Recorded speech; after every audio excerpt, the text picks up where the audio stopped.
Your daughter isn't lost. My dog knows where she is." The words came from a boy no older than 8, standing at the iron gates of the Cross estate, with mud caked on his torn sneakers and a German shepherd sitting alert beside him. Sebastian Cross had spent 12 hours watching his security team fail. Thermal imaging detected nothing.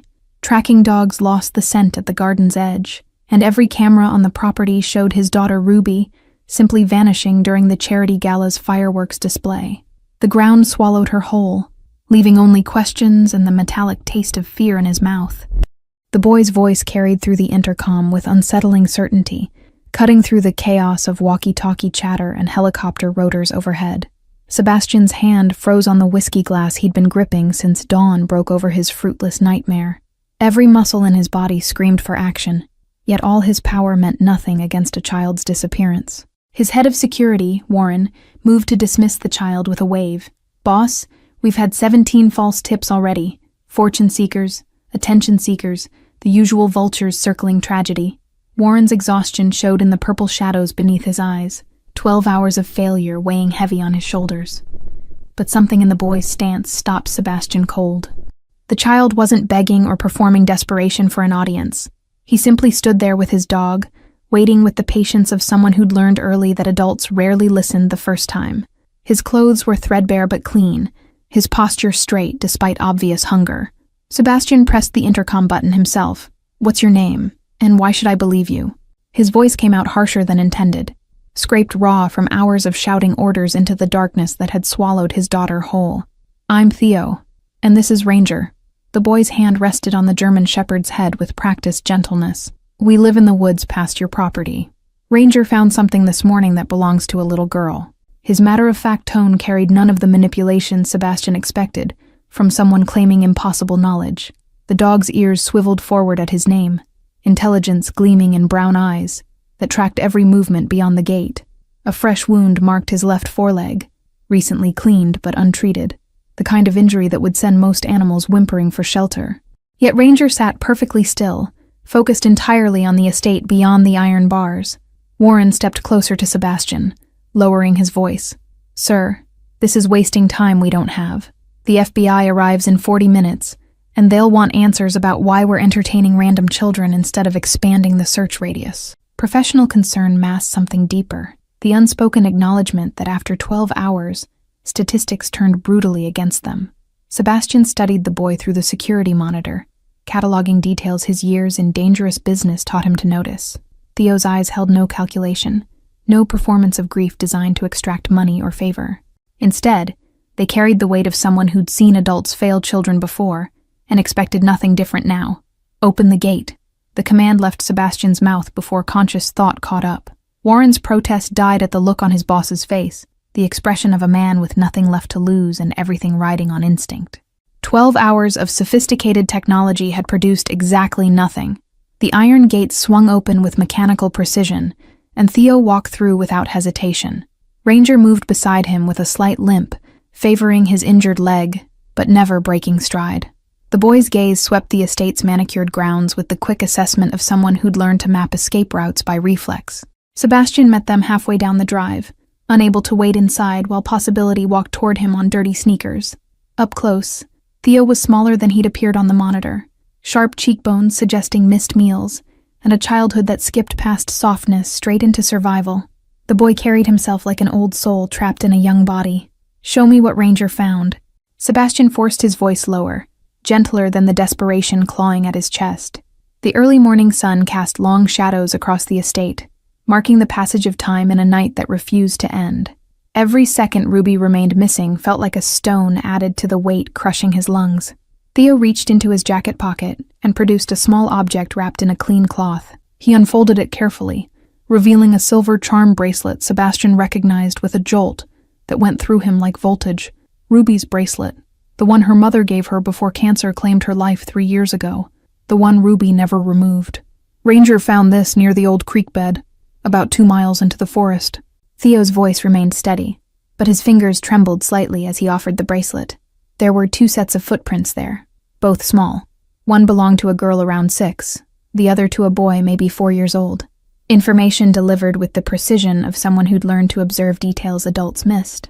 Warren moved forward, but Sebastian raised a hand, taking the bracelet himself. The metal was cold against his palm, and a smudge of mud still clung to one of the charms. His daughter had been alive this morning, alive and somewhere in the forest that stretched for miles beyond his property's carefully controlled boundaries. 2 sets of prints. Sebastian's mind raced through implications. My daughter didn't wander off alone. She was with another child. The realization shifted everything, transforming random tragedy into something with pattern and purpose. Ruby wouldn't leave the estate alone, but she would follow someone who needed help. Theo nodded, something like relief flickering across his young face. Your daughter probably saw someone who needed protecting. Kids like us, we recognize each other. The casual way he categorized himself spoke volumes about a life lived on society's margins, where children learned early to identify their own kind. Sebastian's chest tightened at the unintended accusation in those words.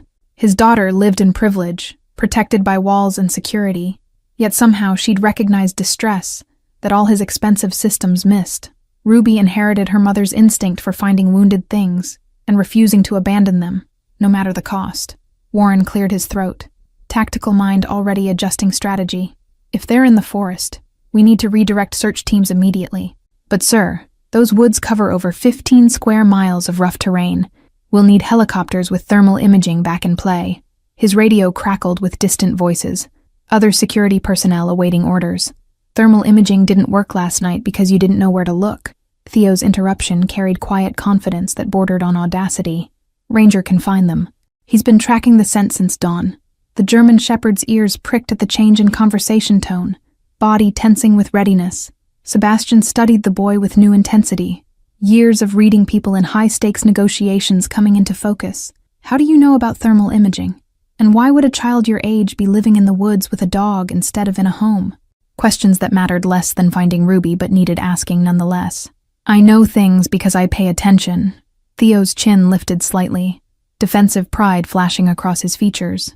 And I'm in the woods because the foster system decided my brother and I were better off separated. They were wrong, so I left to find him. Raw honesty delivered without self-pity, just statement of fact. The mention of a younger brother clicked pieces into place for Sebastian. The second set of prints. That's your brother? Understanding dawned with the cold clarity of someone recognizing their daughter's enormous heart had led her into danger. Ruby would absolutely follow a small child into the forest if she thought he needed help. His name is Finn, and he's 4 years old. Theo's voice cracked slightly on his brother's name, the first real emotion breaking through his carefully controlled exterior. 3 nights ago, 2 men came looking for him at the place where I'd been hiding him. We ran, but they followed us into the forest near your property. Sebastian's blood ran cold as implications cascaded through his mind. This wasn't random chance or childhood wandering. His daughter had somehow witnessed a pursuit during the gala and done exactly what her mother would have done. She'd intervened, consequences be damned, and now both children were missing in 15 square miles of wilderness. Warren's hand moved to his weapon, professional instincts taking over. Boss, if there are men actively pursuing these children, we're dealing with potential kidnapping. I need to call this in to local authorities immediately. This goes beyond private security protocols. His expression had shifted from skepticism to grim calculation. No police yet.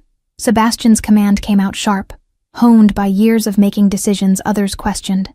If these men are still out there, sirens and uniforms will spook them into doing something desperate.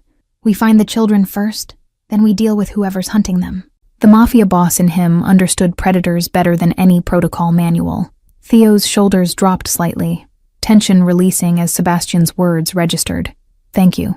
2 syllables carrying the weight of a child who'd stopped expecting adults to choose belief over procedure. Ranger lost the trail when it started raining around midnight, but he can pick it up again from where he found the bracelet. Sebastian was already moving toward the garage where his vehicles waited. Warren, get 2 of your best men, armed but discreet. No radios, no phones that can be tracked. We go in quiet and fast. Adrenaline finally had direction, purpose channeling the helpless rage that had consumed him through the endless night. His daughter was alive, and someone was going to pay for every second of terror she'd endured. The German shepherd fell into step beside Theo, moving with purpose despite his injured leg. Up close, Sebastian could see the dog was older than he'd first appeared, gray, threading through the black and tan fur around his muzzle. But Ranger's eyes held unwavering focus. The kind of determination that came from a bond forged through survival rather than convenience. "How did you find the bracelet this morning?" Sebastian asked as they reached the garage. Multiple luxury vehicles gleaming in organized rows that suddenly seemed obscene given the circumstances. "Those woods are massive, and you said the trail went cold at midnight." The logistics bothered him. Too much coincidence in the timing. Theo glanced up, and for the first time, something like hope flickered in his expression. Ranger never stopped searching when someone needs finding. He worked the area all night in circles until he picked up something. "We found the bracelet caught in brush near the water, and he knew it mattered." Pride colored his words when speaking of his dog, the kind of devotion that transcended simple pet ownership. Sebastian selected his Range Rover, built for rough terrain, and equipped with emergency supplies he'd never expected to actually need. Warren and 2 other security personnel, both former military, both trusted, climbed in with practiced efficiency. Theo and Ranger took the back seat, the boy's small frame dwarfed by leather upholstery that cost more than most people's monthly rent. "The creek bed where you found the bracelet, how far from the property line?" Warren pulled out a topographical map, professional focus overriding his earlier skepticism. "We need to establish search parameters and likely movement patterns if we're doing this without official support." His finger traced potential routes through the forest. Theo leaned forward, studying the map with surprising comprehension. "About 2 miles northeast, past the ravine that drops 30 feet. There's only one safe way down, which means if they cross there, they were heading deliberately toward the old lumber mill." His finger pointed to a spot on the map that made Warren's expression darken. "That lumber mill's been abandoned for 15 years. Warren's voice carried implications Sebastian caught immediately. "It's also the perfect location for someone who wants to stay hidden. Structure still intact, multiple exit points, surrounded by dense forest that makes approach difficult." The tactical assessment hung heavy in the vehicle's confines. Sebastian's hands tightened on the steering wheel as he navigated the estate's perimeter road toward the forest access point. Dawn had fully broken now, golden light filtering through trees that suddenly seemed less like natural beauty and more like walls of a massive labyrinth hiding his daughter. Every second of driving felt like wasted time, yet rushing blindly would accomplish nothing. "The men who were chasing your brother." Sebastian kept his eyes on the rough path ahead, but his voice demanded answers. "Who are they? And why target a 4-year-old child?" The question carried weight beyond parental concern. It was the tone of someone who'd spent years navigating dangerous people and recognizing threat patterns. Theo's reflection in the rearview mirror showed internal struggle, loyalty warring with necessity. They work for the agency that placed Finn in his last foster home, but they're not there to help him. They're there to make sure he disappears before he can talk about what he saw. Words delivered with the bitter knowledge of a child who'd learned to distrust the systems meant to protect him. Warren exchanged glances with Sebastian, both men reaching the same grim conclusion. Corruption in child services isn't uncommon, but actively hunting a child suggests serious criminal exposure. Warren's military background showed in his clinical assessment. What could a 4-year-old possibly witness that warrants this level of pursuit? His foster father ran an illegal adoption ring, selling children to people who couldn't pass legitimate background checks. Theo's voice dropped to barely above whisper, as if speaking it louder might make the horror more real. "Finn's too young to testify, but he's not too young to be a loose end they want tied up. I got him out 3 weeks ago, and they've been hunting us since." The Range Rover jolted over a particularly rough patch of terrain, throwing everyone forward against seatbelts. Ranger braced himself with practiced ease, never taking his attention from the window, as if memorizing the route for future reference. The dog's injured leg had started bleeding again, dark spots appearing on the vehicle's expensive leather, but he showed no signs of stopping. Sebastian's mind raced through implications and strategy with the cold calculation that built his empire. "When we find them, those men become my problem to solve. But first, we need to reach the children before anyone else does." Authority rang through his words. Not a request or suggestion, but a statement of absolute intention backed by resources most people couldn't imagine. They reached the forest access point where maintained paths gave way to wilderness, and Sebastian killed the engine. The sudden silence felt oppressive, broken only by birdsong and the distant sound of running water. Theo opened his door immediately, Ranger leaping out despite his injury with the urgency of purpose renewed. "Show me where you found the bracelet." Sebastian emerged from the vehicle, morning air sharp in his lungs as adrenaline and fear combined into something crystalline and focused. Behind him, Warren and the security team moved with quiet efficiency, checking weapons and equipment with the practiced ease of men who'd operated in hostile territory before. Theo and Ranger moved into the forest without hesitation, the boy navigating through underbrush with the confidence of someone who'd made these woods his home. The German shepherd ranged slightly ahead, nose working the ground in methodical sweeps that spoke of training or instinct honed through necessity. His limp was more pronounced now, but determination overrode pain. The forest closed around them within minutes, civilization vanishing as if it had never existed.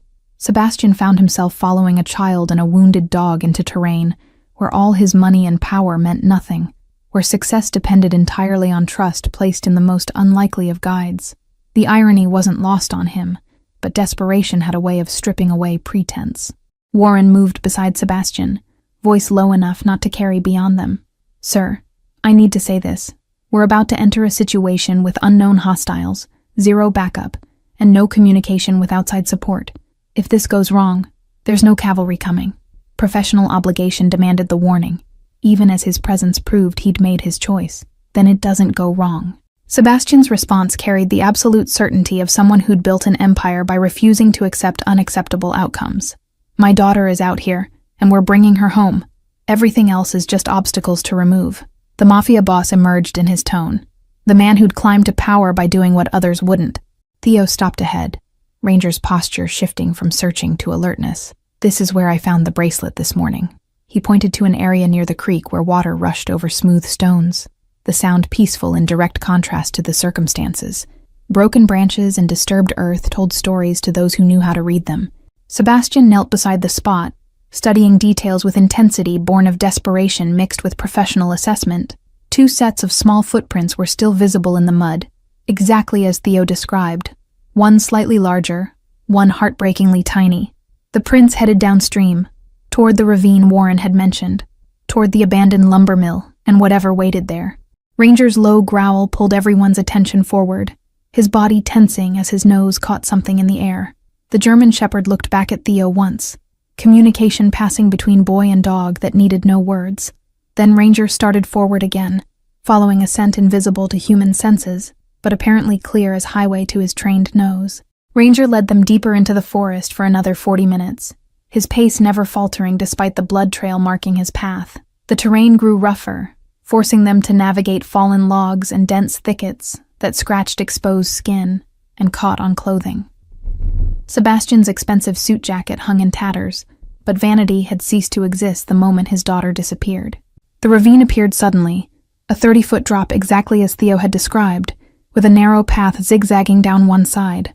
Recent rainfall had made the descent treacherous, mud slick under their feet as they picked their way down single file. Warren cursed quietly when his boot slipped, catching himself on an exposed root that held just long enough. At the bottom, Ranger paused to drink from the creek, his injured leg trembling with exhaustion. Theo knelt beside him, checking the wound with gentle fingers that suggested medical knowledge far beyond his years.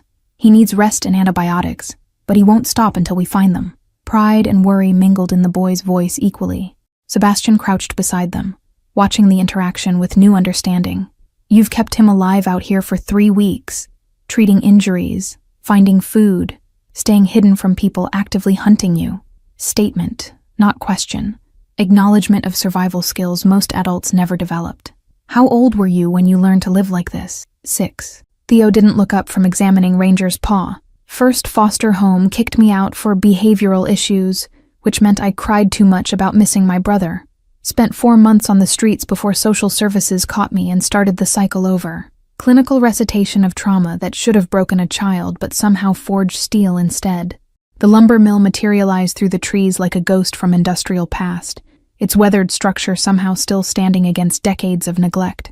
Broken windows gaped like empty eye sockets, and sections of roof had collapsed inward, leaving exposed beams that pointed skyward like skeletal fingers. Nature had begun reclaiming the building, vines threading through cracks and small trees sprouting from what used to be the loading dock. Warren signaled for silence, hand gestures indicating tactical positions his team understood instantly. They spread out in a loose perimeter, moving with the practiced stealth of men who'd done this in far more dangerous places. Sebastian found himself holding his breath, every sense heightened to painful intensity as they approached the structure's main entrance. Ranger's growl came low and dangerous, hackles rising along his spine as he focused on something inside the building. Theo's hand on the dog's head kept him from charging forward, but barely. The German shepherd vibrated with barely contained urgency. Whatever waited inside had Ranger ready to fight despite his injury and exhaustion. A child's laugh echoed from within the mill, high and clear and utterly incongruous with the tension saturating the air. Sebastian's heart lurched violently in his chest. He knew that laugh, had memorized every variation of his daughter's joy through 6 years of fatherhood. Ruby was alive and, impossibly, sounded happy.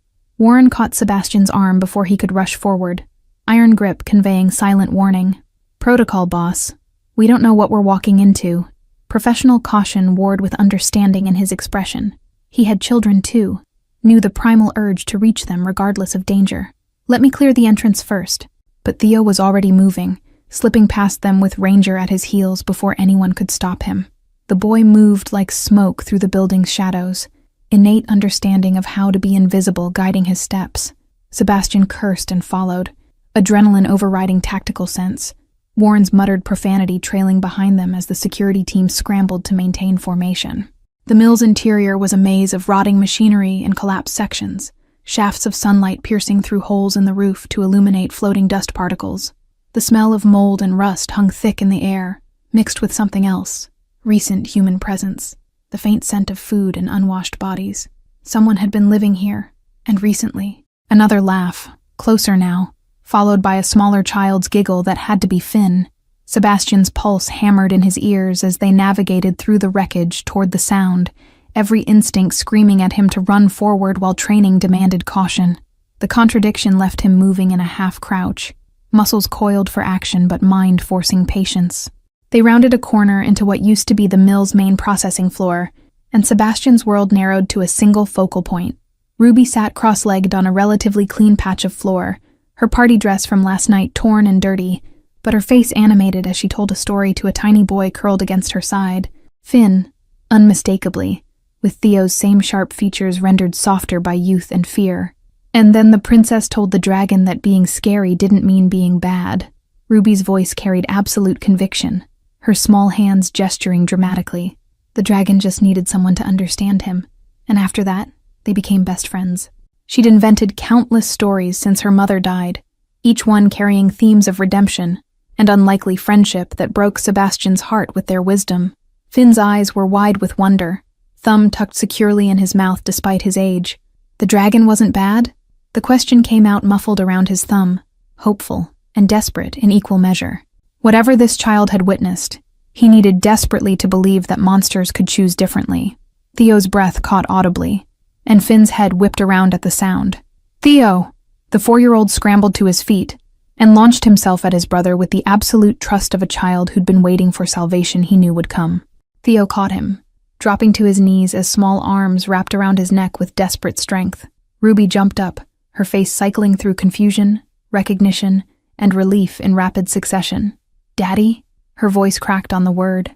6 years old, suddenly looking very small, as reality crashed through whatever game she'd been playing to keep herself and Finn calm. Tears she'd been holding back flooded her eyes as she ran toward Sebastian. Sebastian caught his daughter, pulling her against his chest with force that might have hurt if desperation hadn't robbed him of all restraint.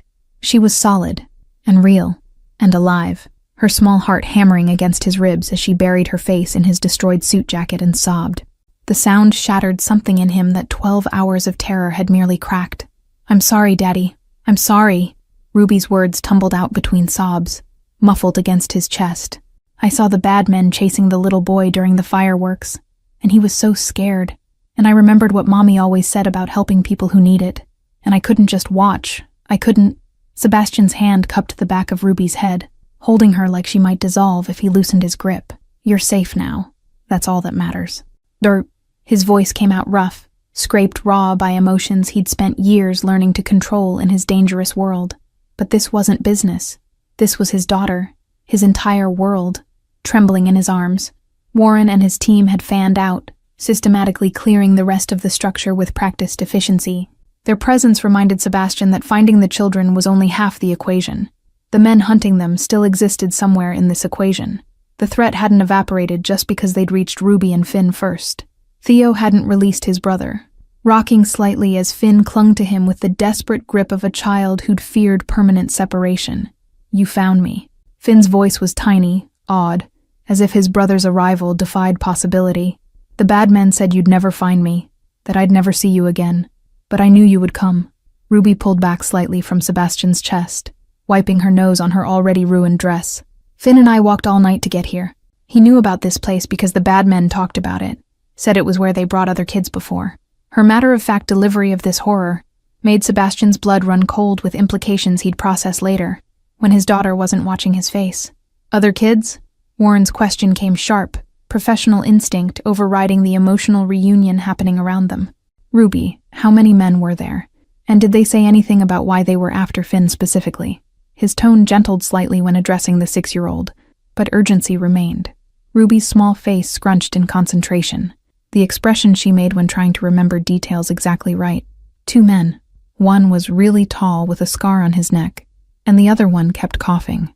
"They were talking about money, something about how Finn's new family already paid, and they couldn't refund the merchandise." The clinical language sounded obscene from a child's mouth. Sebastian felt rage settle in his chest like ice, cold and crystalline, and absolutely lethal. These men had reduced a 4-year-old child to merchandise, spoken about human trafficking within earshot of their victims, and now his daughter had become collateral damage in their operation. Every connection he'd spent years building suddenly had new purpose beyond business. "They left maybe an hour ago," Ruby continued, oblivious to the murder forming behind her father's eyes. "They said they had to check in with their boss, make arrangements for disposal if they couldn't find us soon." Her voice wavered on the last word. Adult implications she didn't fully understand, but sensed were terrible, breaking through her brave facade. Theo lifted his head from where it had been buried in Finn's hair, his young face hard with knowledge no child should carry. "That means they'll be back with more people. We can't stay here. This location is compromised." Tactical assessment delivered with the weary expertise of someone who'd learned these lessons through brutal experience rather than training. Ranger had positioned himself between the children and the mill's entrance, hackles still raised despite his exhaustion. The German shepherd's instincts recognized what humans were still processing. Danger hadn't passed, merely paused, and the respite was temporary. His low growl provided constant reminder that complacency could prove fatal. Warren returned from his sweep, expression grim. "Building's clear now, but there's evidence of recent occupation in the west section.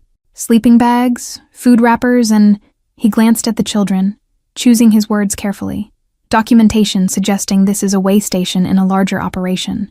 We found files on at least 8 other children, all under 6 years old." Sebastian's jaw clenched hard enough to ache, but he forced his voice calm when he spoke. "Get photos of everything. Names, dates, any identifying information about the buyers or operators." To Theo and Ruby, he said, "We're leaving now, all of us together. Whatever happens next, you're under my protection." Authority rang through the statement. Not offer, but declaration of immutable fact. Ruby's hand found Theo's free one, creating a chain of connection between all 4 children and the adults surrounding them. "Theo took care of Finn all by himself for weeks." Her voice carried fierce admiration. "And Ranger found me when I got lost trying to remember the way back to your house. He wouldn't let anything hurt us." The dog's ears perked at his name, tail offering one tired wag. Finn finally released his brother enough to look around, taking in Sebastian and the security team with wide, cautious eyes. "Are you good people or bad people?" The question came out with heartbreaking directness, the query of a child who'd learned early that adults came in both varieties, and choosing wrong could prove catastrophic. Theo says good people are really rare. Sebastian knelt to bring himself to Finn's eye level, aware that every word mattered in this moment. "I'm Ruby's father, which means I'm someone who understands how important brothers and sisters are to each other." He glanced at Theo, then back to Finn. "Your brother never stopped looking for you, and he brought me to help. That makes us good people, I think." The 4-year-old studied Sebastian's face with unsettling intensity, processing information through whatever filter trauma had installed in his young mind. Finally, he nodded once, apparently satisfied by some criteria only he understood. "Okay, but Ranger has to come too. He's family." Non-negotiable condition delivered with the absolute certainty of a child stating fundamental law. "Everyone comes." Sebastian stood, scooping Ruby up despite her protests that she could walk. "Warren, we move now. I want this location under surveillance within the hour. When those men come back, I want to know who they are and who they work for. The Mafia boss emerged fully now, cold calculation replacing paternal fear as he shifted from victim to hunter. They moved toward the exit in a protective formation, Warren's team creating a perimeter around the children. Sebastian carried Ruby while Theo walked beside them with Finn on his hip, the older boy's thin arms trembling with the effort. Ranger limped alongside, his presence a constant reassurance to the children, even as his injury worsened with continued exertion. Sunlight hit them as they emerged from the mill's shadows, warm and real and ordinary in a way that felt almost offensive after what they'd discovered inside. The forest stretched around them, beautiful and indifferent to human evil, bird calls continuing their cheerful songs as if children weren't being bought and sold in abandoned buildings beneath the trees. The journey back to the Range Rover took half the time it had taken to reach the mill, urgency overriding caution now that they had the children secure. Sebastian's arms burned with Ruby's weight, but he wouldn't have released her even if she'd asked. Physical contact provided constant confirmation that she was real, alive, returned from the nightmare that had consumed his last 12 hours. Theo kept pace despite carrying Finn, his young body pushed past reasonable limits by necessity and adrenaline. Twice he stumbled on the rough terrain, but each time he caught himself, adjusted his grip on his brother, and continued without complaint. The boy's jaw was set in grim determination that reminded Sebastian of soldiers he'd known, people who refused to acknowledge pain because surrender wasn't an option they could afford. Warren coordinated quietly with his team via hand signals, maintaining tactical awareness even during extraction. His eyes constantly scanned the forest, looking for movement that didn't belong, listening for sounds that suggested pursuit. Professional paranoia earned through years of keeping dangerous people alive in dangerous situations. Instincts Sebastian trusted absolutely because they'd never failed him before. They reached the vehicle without incident, though every second of the climb up from the ravine felt exposed and vulnerable. Sebastian secured Ruby in the back seat, her small hands refusing to release his jacket until he promised he wasn't going anywhere. Theo settled Finn beside her, both younger children gravitating toward each other with the comfort of shared ordeal. Ranger collapsed in the cargo area with an exhausted groan that spoke of reserves fully depleted. Blood had soaked through the makeshift bandage on his leg, and his breathing came labored, but his eyes remained alert, tracking everyone's movements as if standing guard even in exhaustion. The German shepherd had given everything he had to find these children, pushing past injury and fatigue through pure determination. Warren took the driver's seat, while Sebastian remained in back with the children, unable to stomach physical distance from his daughter, even for the practical necessity of navigation. His arm stayed wrapped around Ruby's shoulders, anchoring her to his side as the Range Rover lurched forward over rough terrain. She'd stopped crying but hadn't stopped trembling, small aftershocks of adrenaline crash working through her system. "Daddy?" Ruby's voice came small, hesitant in a way she rarely sounded. "Are you angry with me for leaving?" The question carried weight beyond simple curiosity. It held the fear of a child who'd done what she believed was right, but understood that right actions sometimes carried wrong consequences. Her fingers twisted in his jacket, waiting for judgment. Sebastian's throat tightened painfully, but he forced words through it. "I'm not angry. I'm grateful you're alive, and I'm proud that you saw someone who needed help and chose to be brave." He tilted her chin up gently, making her meet his eyes. "But we need to talk about how being brave doesn't mean doing dangerous things alone. There are ways to help that don't require putting yourself at risk." Theo's expression flickered with something complicated, gratitude mixed with pain, the look of a child who'd never had someone speak to him about bravery as valuable, rather than bravery as foolishness. His arms tightened around Finn, who'd finally fallen asleep against his brother's chest, tiny snores providing counterpoint to the vehicle's rumble. Safety had arrived like anesthesia, allowing unconsciousness trauma had prevented. "What happens to us now?" Theo's question came quiet, but direct, practical concerns reasserting themselves now that immediate danger had passed. "Social services will put Finn back in the system if they find us. They'll separate us again, and next time, I might not be able to get him back." Fear lived in his voice, the terror of powerlessness that came from being small in a system designed by adults.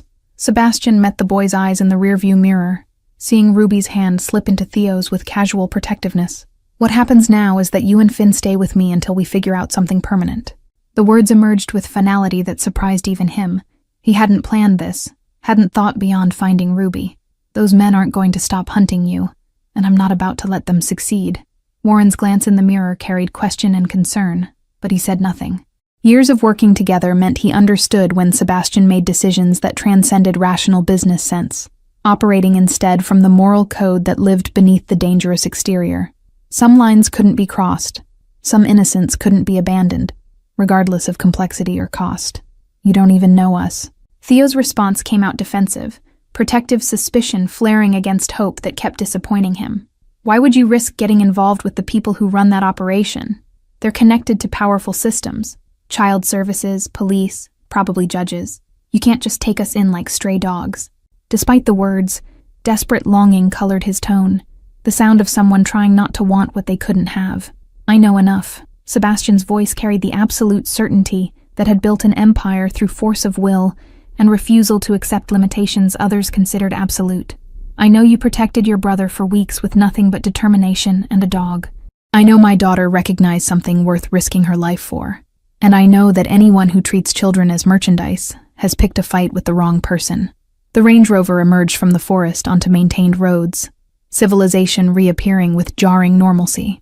Other vehicles passed them, people living ordinary lives unaware that meters away sat children who'd survived human trafficking attempts and fathers who'd stared into the abyss of loss. The disconnect between worlds felt vast, bridgeable only through deliberate choice to see what most preferred to ignore. Ruby had fallen asleep against Sebastian's side, her breathing evening out as exhaustion finally overrode adrenaline. He studied her face in the growing daylight, the smudge of dirt on her cheek, the scratch above her eyebrow, the peace that only sleep could provide after trauma. His daughter was safe, but safety felt insufficient now. The world contained men who hurt children, and knowing this demanded response beyond simple relief. "There's a woman." Theo's voice broke the contemplative silence, quiet but urgent. "Iris Vaughn. She was my teacher before the first foster placement fell apart. She tried to help me keep track of Finn, fought with social services about keeping us together. If anyone can navigate the legal side of this without alerting the wrong people, it's her." Hope and uncertainty mingled in his expression, offering help while fearing rejection. Warren's fingers drummed on the steering wheel, tactical mind processing new information. A teacher who stood up to social services probably made enemies in the system. That could work in our favor, someone with motivation to expose corruption rather than protect it. Professional assessment delivered without emotional inflection, but Sebastian heard the underlying approval. Warren's sister had been a teacher before cancer took her. The profession held sacred space in his personal hierarchy.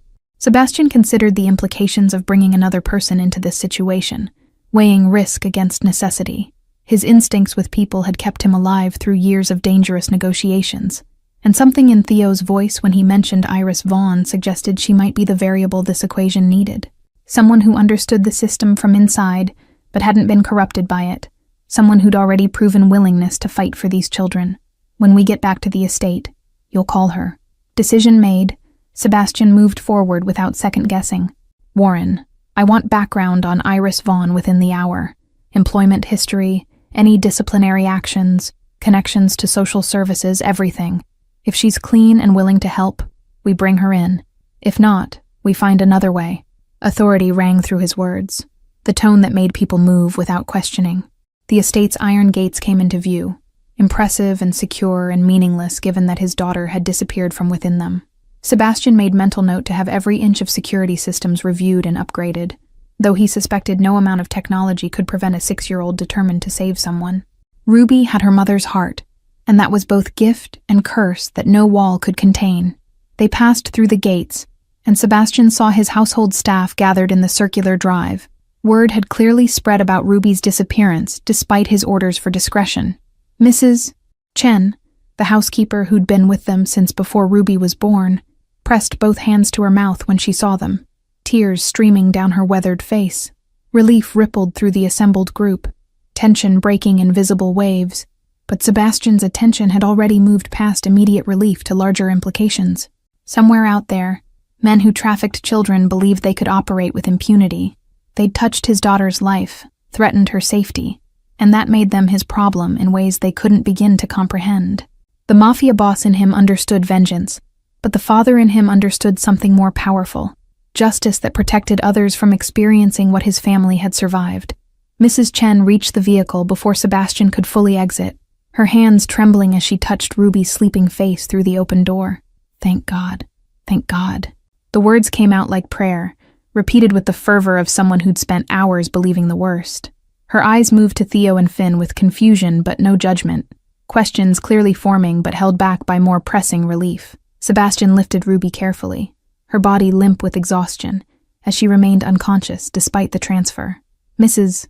Chen, prepare the East Wing guest rooms, 2 bedrooms connected by the shared bathroom. These children are staying with us. His tone invited no discussion, stating fact rather than requesting accommodation. Years of working together meant she understood when explanations would come later. Theo climbed out slowly, Finn still clinging to him with the grip of a child, terrified that separation meant permanent loss.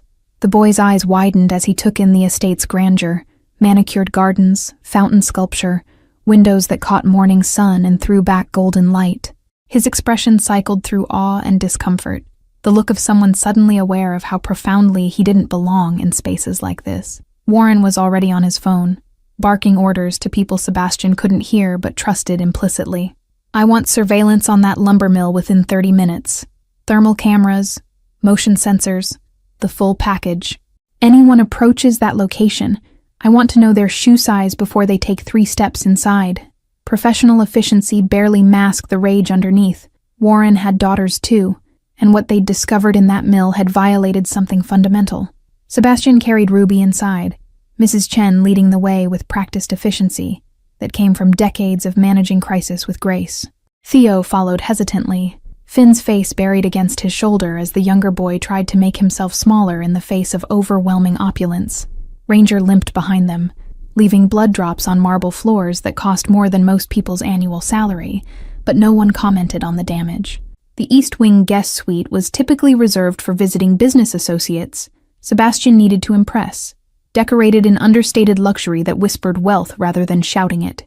Mrs. Chen pulled back the covers on the master bed, and Sebastian laid Ruby down with infinite care, removing her ruined shoes, but leaving her in the torn party dress until she woke and could change herself. Her small hand caught his wrist even in sleep, refusing to let go. The second bedroom is ready, Mr. Cross. Mrs. Chen gestured to the connecting door, her voice professionally neutral, despite the questions clearly burning behind her eyes. She'd been with the family long enough to know when to speak and when to simply execute orders without interrogation. I'll have food sent up, soup, bread, nothing too heavy for upset stomachs. And I'll call Dr. Morrison for the dog. Theo stood frozen in the doorway, Finn still wrapped around him like a barnacle. We can't stay here.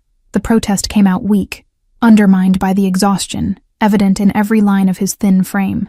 This is too much. We don't need all this. Just somewhere safe until we figure out what's next. Pride fought with desperation in his expression, the battle of someone who'd learned to expect nothing, and therefore owed nothing. Sebastian straightened from Ruby's bedside, studying the boy with new appreciation.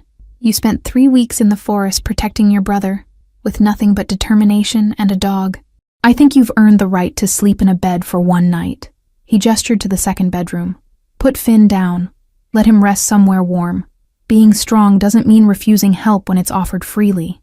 The words seemed to crack something in Theo's carefully maintained composure. His shoulders sagged slightly. Exhaustion finally permitted to show now that safety had arrived. He carried Finn into the adjoining room, laying his brother on sheets that probably cost more than every possession they'd owned combined. The 4-year-old's eyes fluttered open briefly, registered his brother's presence, then closed again with the trust of a child who believed Theo could protect him anywhere. There are clothes in the dresser, probably too big but clean and warm. Mrs. Chen's voice had softened, maternal instincts overriding professional distance. Bathroom is stocked with everything you need. I'll have food up in 10 minutes, and Dr. Morrison should arrive within the hour for Ranger. She paused, then added quietly, You're safe here, child. Mr. Cross doesn't make promises he doesn't keep. Sutter. Theo's eyes met Sebastian's across the space between rooms, searching for deception or ulterior motive, the way abused animals checked for hidden threats. Whatever he found seemed to satisfy some internal test, because he nodded once, acceptance tentative but real. Thank you. 2 words that carried the weight of someone unused to speaking them. Gratitude that came hard because kindness had been so rare in his experience. Warren appeared in the hallway, phone still pressed to his ear, but expression grim in a way that made Sebastian's instincts flare with warning. He stepped out of the children's earshot, pulling the door partly closed behind him. What did you find? The question came out flat, already braced for news that would complicate an already impossible situation. Background on Iris Vaughn just came through. Warren's voice dropped to near whisper, ensuring their conversation remained private. Former elementary school teacher, resigned 4 months ago after filing formal complaints against child services regarding placement irregularities. Her complaints were dismissed as unfounded, but she didn't stop. She's been building a case independently, documenting patterns of children disappearing from the system. Respect colored his tone, the recognition of someone fighting battles others avoided. Sebastian processed this information rapidly, implications cascading through his tactical mind. She's already investigating the same network that's after Finn. That makes her either an invaluable ally or a liability if the wrong people know she's involved. His eyes moved to the door where Theo and his brother rested, calculations shifting to account for new variables. Where is she now? That's the interesting part. Warren's expression shifted to something almost resembling approval. She's been living in her car for the past month after losing her apartment. Apparently standing up to corrupt officials doesn't pay well. Been spending her days at the public library, using their computers to compile evidence she can't afford to store anywhere else. He paused, then added, "She's clean, boss. Genuinely clean. No red flags, no suspicious connections, just a teacher who cared too much to look the other way." The description resonated with something in Sebastian's chest. Recognition of the rare person who chose principle over comfort. Find her. Bring her here. Tell her Theo needs her help. He glanced back at the guest rooms where 3 children slept, protected for the moment, but vulnerable in ways that transcended physical security. And Warren? Make sure she understands this isn't a request from someone who plans to take no for an answer. Warren's slight smile acknowledged the implicit threat and promise in those words. On it. What about the lumber mill surveillance? His fingers were already moving across his phone screen, multitasking with the efficiency of someone who'd learned to juggle crises as routine. Teams in position. But if those traffickers come back, we need a strategy beyond observation. When they come back, not if, we let them. Sebastian's voice carried the cold calculation that had built his reputation in far darker circles than polite society knew existed.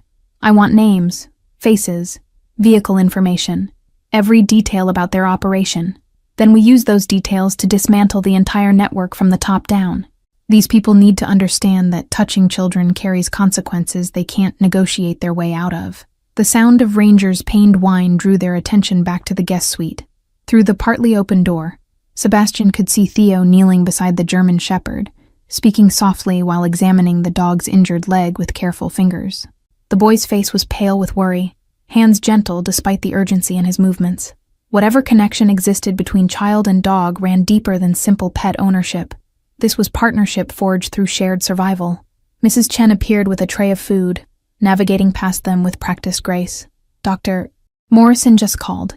He's 15 minutes out and bringing surgical supplies in case they're needed. Her eyes lingered on Ranger with professional assessment. That dog's lost a lot of blood. He might need a transfusion if the wound is as bad as it looks from here. No judgment colored her tone, just practical concern for an animal who'd clearly earned respect through action. Sebastian returned to Ruby's bedside, unable to remain away for long, even with Warren handling logistics. His daughter slept on, face peaceful in a way that contradicted the terror of the last 12 hours. He traced the scratch above her eyebrow with one finger, marveling at her courage and cursing it in equal measure. She had her mother's fearless heart, and that gift would give him gray hair before he reached 40. "Daddy?" Ruby's voice came out muzzy with sleep, eyes opening to slits that struggled against exhaustion. "Is Theo okay? And Finn?" Even half-conscious, her first concern was for the boys she'd protected, the children she'd risked everything to help. Pride and fear warred in Sebastian's chest at this evidence of who his daughter was becoming. "They're safe, right in the next room." Sebastian smoothed her hair back from her forehead, gesture automatic from 6 years of comforting nightmares and scraped knees. "Ranger's here too, and a doctor is coming to help him. You did something incredibly brave, Ruby, but now you need to rest and let the adults handle things for a while." Authority and gentleness balanced in his tone, father and protector occupying the same space. Ruby's eyes drifted closed again, but her hand found his and squeezed with surprising strength. "Promise you won't send them away." The words came out slurred with returning sleep, but the urgency beneath them was unmistakable. "Theo doesn't have anybody, Daddy. Nobody but Finn and Ranger. Promise." Child logic that cut through complexity to reach the fundamental truth. These boys had nothing, and she'd recognize that fact instantly. Sebastian's promise caught in his throat, tangled with implications he hadn't fully processed yet. I promise we'll figure something out that keeps them safe. Careful wording that committed to protection without specifying parameters. The negotiator's instinct to maintain flexibility even with his sleeping daughter. Ruby seemed to accept this, her breathing evening out as unconsciousness reclaimed her completely. Dr. Morrison arrived with the efficiency of someone accustomed to Sebastian's emergencies, carrying a veterinary medical kit that looked better stocked than most human hospitals.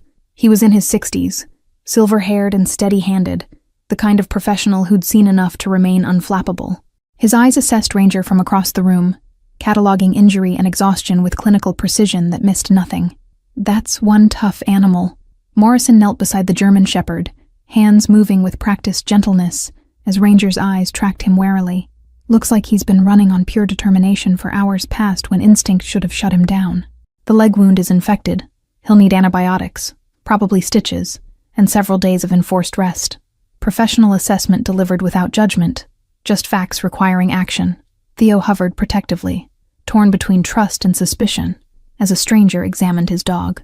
He saved their lives, both of them. Tracked Ruby through miles of forest and stayed between her and danger the whole time. Pride filled his voice, the tone of someone defending family honor. Whatever he needs, whatever it costs, I'll find a way to pay you back. Desperate promise from a child with no resources but infinite determination.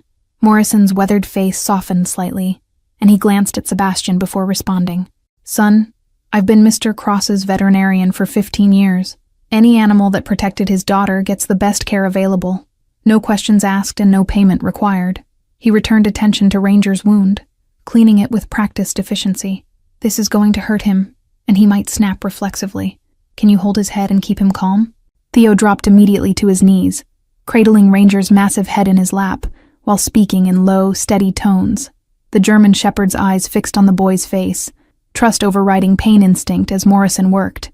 The bond between them was palpable, forged through weeks of mutual dependence in circumstances that would break most adults, let alone a child barely 8 years old.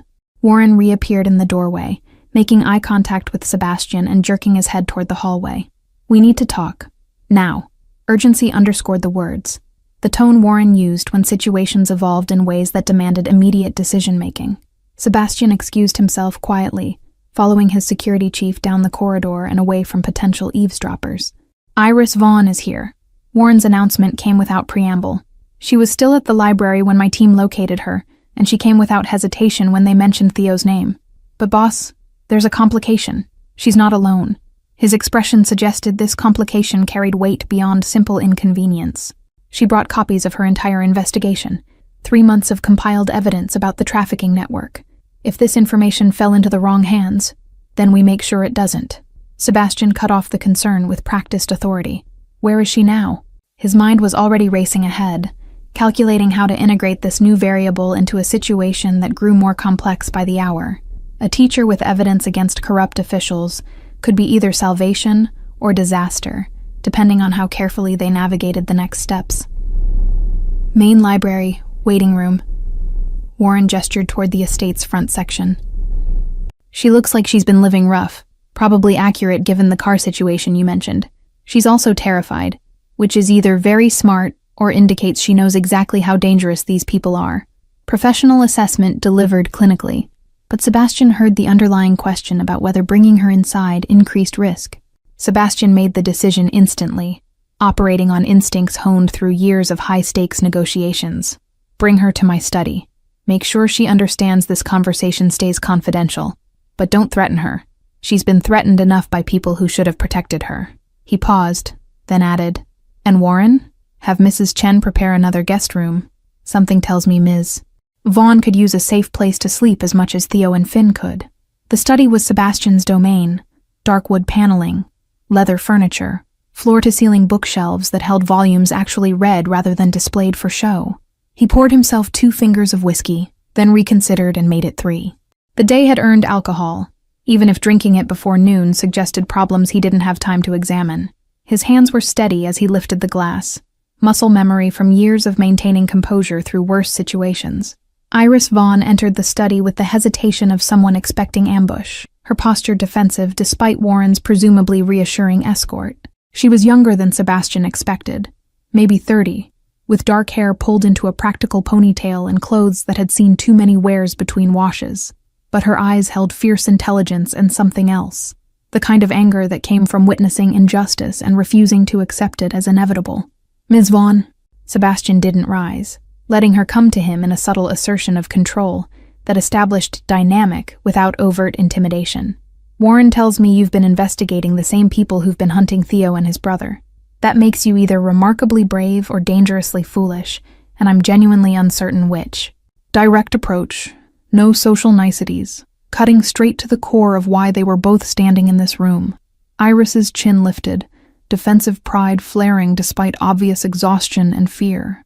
"With respect, Mr. Cross, I've spent 4 months documenting systematic corruption that's resulted in at least 15 children disappearing from the foster care system. Calling me foolish suggests you don't understand what's at stake here." Her voice carried the sharp edge of someone who'd been dismissed too many times by people who should have listened. "Theo contacted me this morning saying he'd found his brother and needed help. I came because I owe him that much after failing to keep them together the first time." The raw honesty in her response shifted Sebastian's assessment slightly. "You didn't fail. A corrupt system failed. There's a difference." He gestured to the chair across from his desk. Invitation rather than command. "Sit. Tell me everything you know about the network operating out of that lumber mill, and then we'll discuss how to use your evidence without getting you killed in the process." Iris remained standing for a moment, evaluating him with the same careful scrutiny he'd applied to her. Whatever internal calculation she performed seemed to reach favorable conclusion, because she finally sat, shoulders relaxing fractionally, as if standing had required energy she could no longer spare. "The network is bigger than anyone realizes. It involves at least 3 social workers, 2 judges, and a private adoption attorney who specializes in international placements." She pulled a flash drive from her pocket, placing it on the desk between them like a chess piece being moved into strategic position. "International placements." Sebastian's voice went flat, implications clicking into place with sickening clarity. "They're not just moving kids between foster homes. They're trafficking them across borders to buyers who've been rejected by legitimate adoption agencies." The scope of the operation expanded in his mind, tentacles reaching further than he'd initially estimated. These weren't small-time opportunists. This was organized crime with institutional protection. Iris nodded, exhaustion and vindication mixing in her expression. Finn witnessed a placement meeting at his last foster home, saw money exchange hands, heard his foster father discussing another child who'd been successfully delivered to a family in Eastern Europe. He's 4 years old and couldn't articulate what he saw, but he knew it was wrong. Her hands clenched in her lap, knuckles white with suppressed rage. The social worker who placed him there knew exactly what kind of home it was, and when I tried to report it, suddenly my complaints about unrelated cases started getting dismissed as conspiracy theories. Sebastian's mind cataloged this information with the cold precision of someone building a case for destruction. "How many people have seen your evidence?" The question carried weight beyond simple curiosity. Operational security mattered when dealing with enemies embedded in systems designed to protect them. If the wrong person knew what Iris had compiled, her life expectancy became measured in hours rather than days. Just me and my former principal, who helped me access school records showing pattern of children being removed from her school and never appearing in any other district's enrollment. Iris's voice steadied as she shifted into professional mode, teacher's precision replacing emotional exhaustion. "I've been compiling everything digitally and storing copies in 3 separate cloud accounts under fake names. If something happens to me, instructions exist for releasing everything to media outlets simultaneously." The dead man's switch impressed Sebastian more than he'd expected. "You've been preparing for the possibility they'll come after you directly." Statement, not question. Recognition of strategic thinking most civilians never developed. That level of paranoia suggests you've already had close calls. His eyes narrowed, studying her face for confirms his suspicion had hit accurate. Iris's slight flinch confirmed it. 2 weeks ago, someone tried to run me off the road during my morning commute. 3 days after that, my apartment caught fire under suspicious circumstances. Investigators ruled it accidental, but the timing was remarkable. Clinical recitation of attempted murder delivered with the flatness of someone who'd processed terror and arrived at grim acceptance. I've been sleeping in my car and moving locations every night since then, which probably seems paranoid, except they really are trying to stop me. It's not paranoia if they're actually trying to kill you. Sebastian's dry observation broke some of the tension, and Iris's mouth twitched in what might have been a smile under different circumstances. "You'll stay here until we've neutralized the threat. Non-negotiable." Authority rang through his words, the tone that had built an empire by refusing to accept unacceptable outcomes. "Warren will assign you personal security, and will coordinate with my attorneys to determine how best to leverage your evidence without exposing you to additional risk."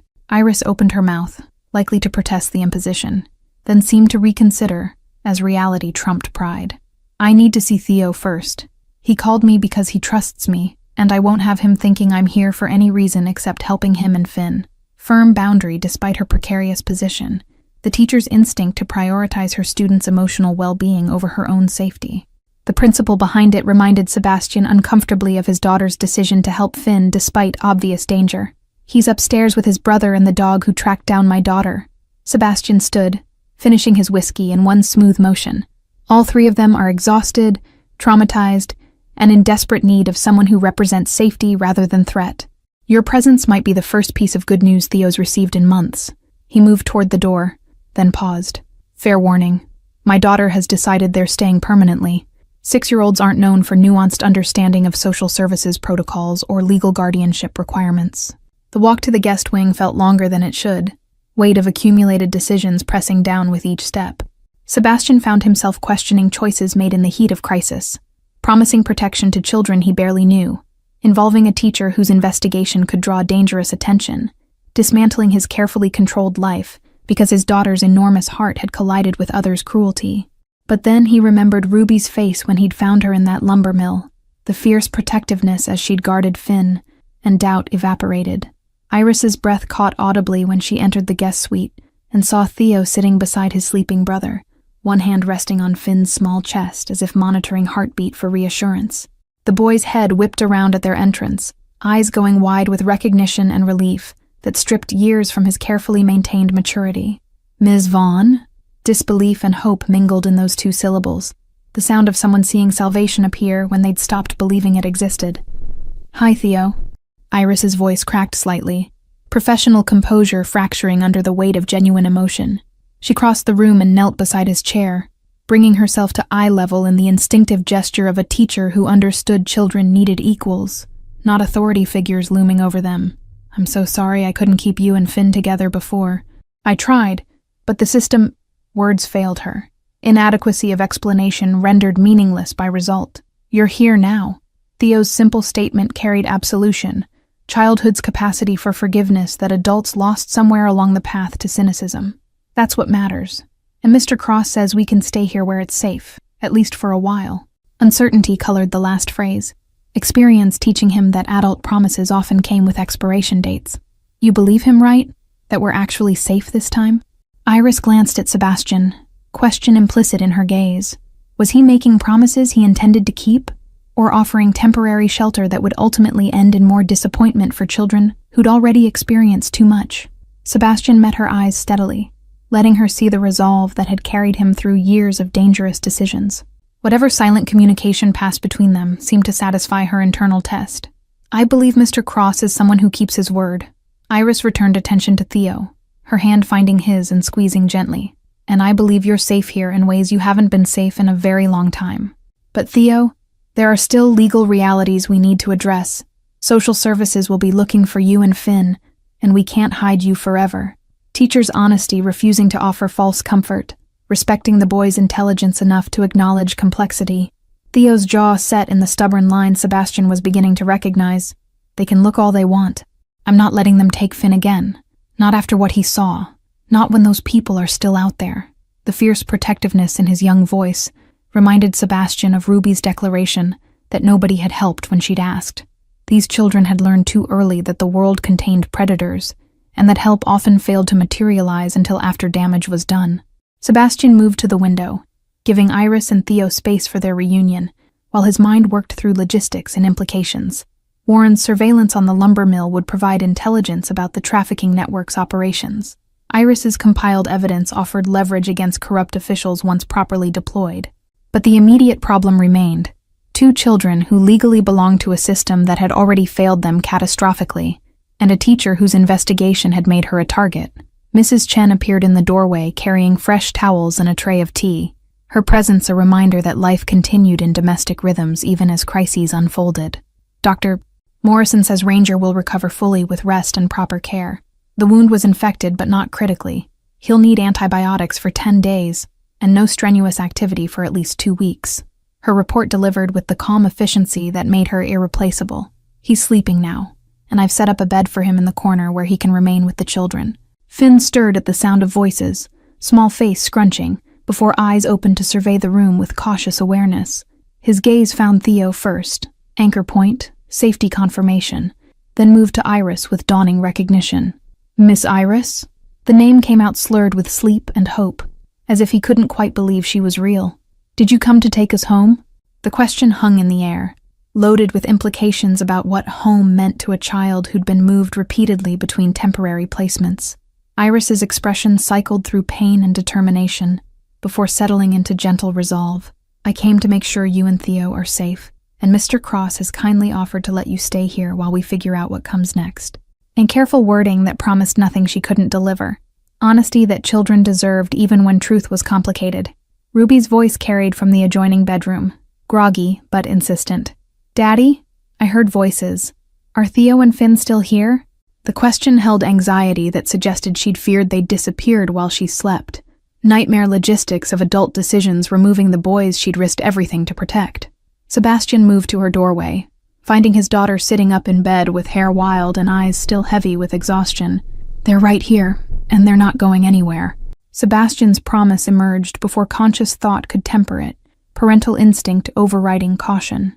He saw Iris's eyes widen slightly at the declaration, understood she was cataloging the legal impossibility of what he'd just committed to.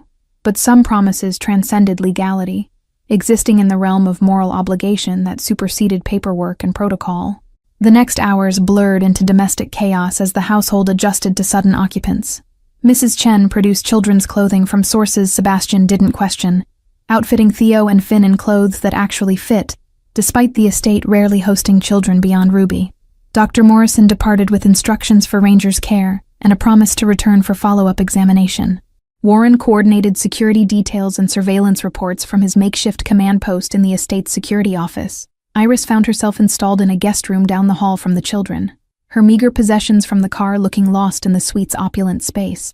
Sebastian observed her careful movements through the estate, the way she touched nothing unnecessarily as if afraid to leave evidence of occupation. Years of living on society's margins had taught her to maintain minimal footprint, to expect displacement at any moment, and prepare accordingly. Dinner that evening was an awkward affair. 5 people gathered around a table designed for 12, relationships undefined and futures uncertain. Ruby chattered between bites, filling silence with observations about Ranger's bravery and Theo's skill at storytelling. Finn ate with the focused intensity of a child who'd learned not to waste food, small hands gripping his fork like it might be confiscated. Theo remained quiet, eyes tracking exits and potential threats with the hypervigilance of someone who'd survived by staying alert. Iris pushed food around her plate more than eating it, exhaustion and stress apparently robbing her of appetite despite obvious hunger. Sebastian caught her watching him multiple times, expression assessing as she tried to reconcile the dangerous reputation his name carried with the man offering sanctuary to homeless children and their protective teacher. The cognitive dissonance was apparent. He'd cultivated a fearsome image deliberately, but that image didn't account for the father willing to tear down institutions that harmed innocents. Mr. Cross.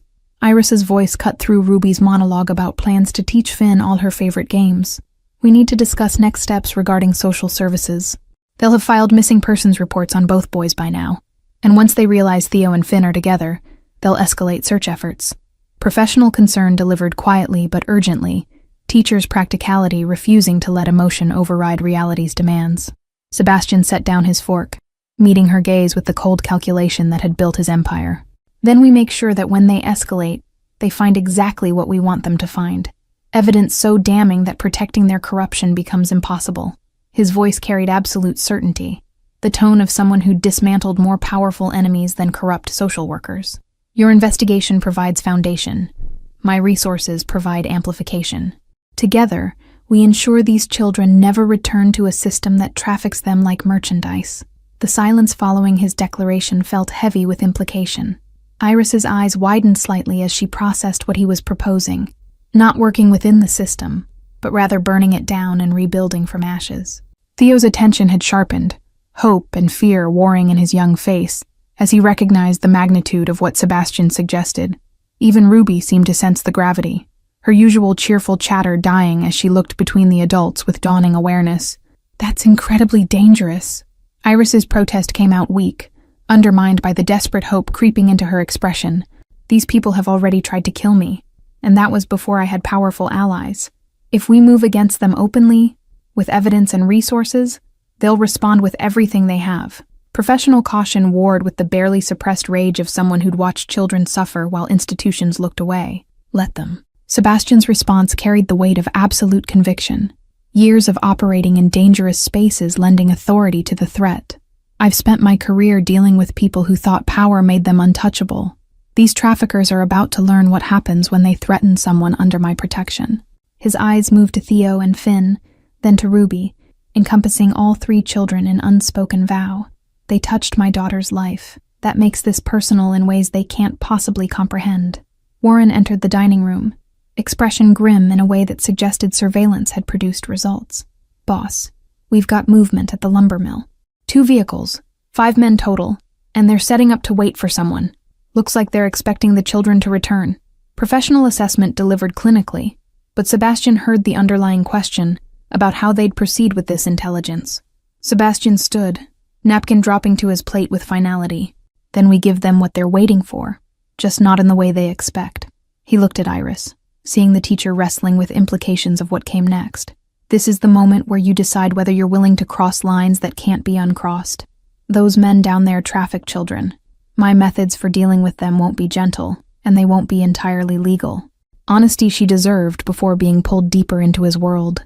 Iris's hands clenched on the table, knuckles white with tension, as internal battle played out across her features. Finally, she met his eyes with resolve that suggested she'd reached decision. I've spent 4 months compiling evidence while children continued to disappear. Documentation and proper channels failed because the system protects its own. Her voice steadied, teacher transforming into something harder. If your methods actually stop them, then I'm willing to live with the consequences of crossing those lines. Sebastian nodded once. Acknowledgement of her choice and acceptance of responsibility it carried. Then here's what happens next. Warren's team monitors the lumber mill until those men reveal connection to their broader network. We use your evidence to identify every corrupt official involved. Then we systematically dismantle the operation from multiple directions simultaneously. Legal pressure where it works, other methods where it doesn't. Strategy delivered with the calm precision of someone who'd orchestrated more complex operations than this. 6 months later, the estate's gardens bloomed with spring flowers that Ruby insisted on showing to anyone who would listen. The legal battles had been brutal. Exposing corruption required navigating carefully between what could be proven in court and what required more creative solutions. 3 social workers faced federal trafficking charges. 2 judges had resigned under pressure from investigations Sebastian's attorneys initiated. The private adoption attorney was awaiting trial on 15 counts of child endangerment and fraud. Theo and Finn's legal status had been resolved through an arrangement Sebastian's lawyers structured with surgical precision. Iris became their legal foster parent, with Sebastian providing financial support and housing. The solution satisfied bureaucratic requirements while ensuring the boys remained in an environment where safety wasn't conditional or temporary. Ranger had recovered fully, his presence now permanent fixture in the estate's east wing. Ruby's friendship with the boys had deepened into the kind of bond that transcended circumstance, built on shared trauma, transformed into trust. She'd appointed herself Finn's primary teacher for everything from reading to proper tea party etiquette, approaching the task with her mother's patient determination. Theo had slowly relaxed into childhood he'd been denied, learning that safety could be sustained rather than temporary. Iris had bloomed in unexpected ways, the teacher's careful reserve giving way to dry humor and fierce protectiveness that matched Sebastian's own. The connection between them had grown from mutual respect into something neither had planned, but both seemed willing to explore carefully.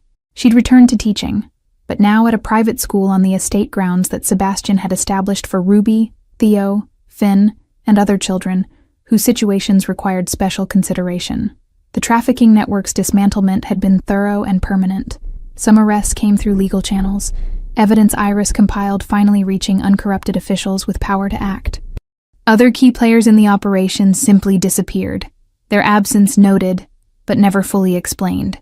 Sebastian's world operated with different rules than civilian society, and he'd applied those rules without hesitation to people who trafficked children. Warren's final surveillance report on the lumber mill showed it demolished by county order, the structure that had served as trafficking way station reduced to rubble and hauled away. The forest had begun reclaiming the space, new growth already visible where darkness had once festered. Sometimes justice required burning things down completely before rebuilding could begin, and Sebastian felt no regret about the ashes left behind. Thank you all for following this story about courage that comes in unexpected forms, and families built through choice rather than circumstance. If this touched your heart the way it touched millions of others, write in the comments which country you're watching from. Don't forget to like, subscribe, and share this video. Your support helps me continue bringing these stories to life. And remember, heroes really do come in all sizes.